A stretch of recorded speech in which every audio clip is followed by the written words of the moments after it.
Into the turbulent 2000s, a model of permaculture-inspired RetroSuburbia takes root at number 2 and spreads to number 3, while life drifts on at number 1 and number 4. Fred and Hilda are still there, not much happening outside except Hilda's tulips. They sold the car after Fred lost his licence, but he's still tinkering in the workshop. Harold and Marge have moved to a nursing home rather than the upmarket retirement village Harold had envisaged. The house is rather derelict, with rotting boards in the porch and veranda, and it's on the market for quite a while before it sells for slightly less than vacant land value, because of the asbestos sheeting on the veranda or something.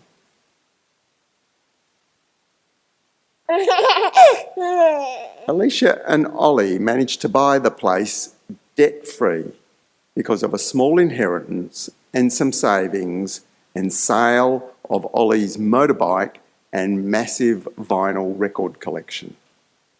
Ollie is a permie, keen to become an urban farmer. The old fruit trees surviving the drought with ripe apricots falling on the ground was the clincher for him. Alicia and Ollie are proudly car-free with their chrome alloy 10-speed tandem that is a far cry from Mario and Angela's heavy steel single-speed bikes in the 50s. So with little money but lots of energy, they start to transform the place. A rain barrel to collect roof water free of chlorine was the first retrofit on Alicia's to-do list, while Ollie focused on setting up his nursery in the old carport with plant stock on pallets down the driveway. He doesn't have a permit from the council, but it doesn't seem to be a problem. A permablitz helped infill the old orchard with subtropical evergreens, renovate Lucy's long-abandoned chook house, and add a new straw yard. The Permablitz crew wanted to build a mandala garden, but Ollie has plans for a chook tractor market garden to produce mixed veggie boxes for sale. The chooks clear the weeds, pests and crop wastes, fertilise and cultivate the soil, contained by an electronet temporary fence, with successive planted crops in strips across the backyard. Ollie plants an almond and an olive on the street verge, and after watching a YouTube by Brad Lancaster, takes to the curb with an angle grinder to divert stormwater into a swale around each tree. He has to lift the sandbag out of the gutter when the street sweeper comes past, but it doesn't seem to be a problem. A greenhouse attached to the chook house is a beauty, made from folding glass doors from a demolition of a local 1960s suburban petrol station. It increases Ollie's range of plant stock for sale and early season specials for his box customers. Next door is up for sale. It's more overgrown than ever, with Greg and Ruth away most of the time. Ollie's friend Gareth is scheming to get his parents, Ian and Andrea, to buy the place. Ollie is keen to see the trees go that are shading his market garden, while techhead Gareth has his eyes on the double garage for his metalworking and electronics projects. Andrea and Ian are open to the idea of moving after their failure to prevent a new apartment block being built that shades their passive solar house that they built in Fitzroy in the 1970s. They can see the potential of number 3 for passive solar retrofit and extension if they cut down the big trees. They settle on a price with Greg and Ruth while only saying nice things about the native garden. With capital to spare from the sale of their place and savings from Ian's uni lecture job at La Trobe Uni, Andrea's project management experience and Gareth's hands-on skill, stuff really happens fast at number 3. They hire Ollie to take down the trees using his climbing gear and chainsaw.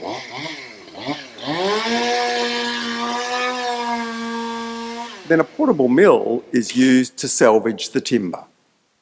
Plans for a passive solar addition made from light earth over salvaged blue gum frame are shepherded through the council with the aid of a civil engineer friend. A workshop to teach light earth techniques sees the extension occupied, if not finished, in 6 months. A cool feature of the extension is a cool cupboard fed by an earth duct from the south entrance fernery. North and west pergolas are designed to shade the place from summer heat. A large grid feedback solar installation on the garage and a modest planting of native insect and bird habitat shrubs down the back, partly to assuage Andrea's feelings of guilt about the backyard clearfill. A veranda on the front, followed by a pizza building workshop and a street party organised by the young folk, is a sign of positive change in Aussie Street.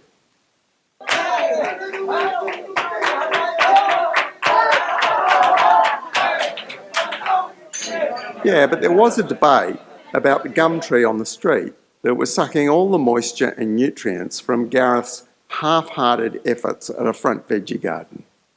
As a compromise, Ollie pruned the lower limbs to let in more winter sun while retaining the summer shade. Of course, he was wearing his high-vis gear that made him look like a council worker.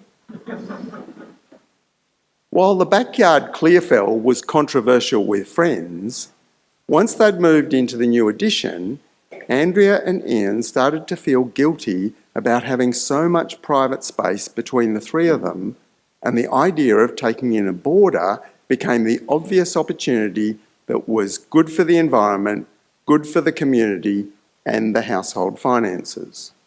They interviewed a few prospective tenants, and Jodie, a single mum with a baby, moved into the front room of the original house. Now, there's a story on the street that Jodie and Gareth were a number. Who knows? Anyway, an extra young adult at number 3 changed the dynamics, and before long, Alicia and Jodie are sharing childcare and strategising. It was their idea to take down the boundary fence, which opened everyone's ideas to lots of possibilities they hadn't thought of before. Vehicle access to Ollie's market garden was an immediate benefit.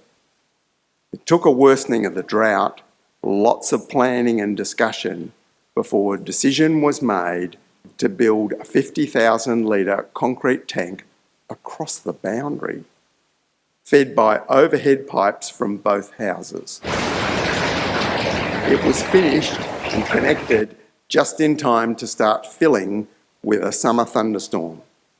Other retrofits included a reed bed system treating grey water from number 3 and later from number 2, a greenhouse replacing the old porch at number 3, and later copied at a larger scale at number 2 to improve thermal comfort and grow more veggie seedlings for sale into the booming home garden market.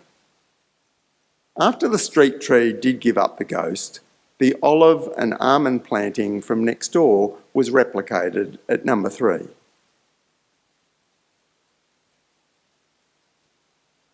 Meanwhile, over at 4A and 4B, things are rather staid.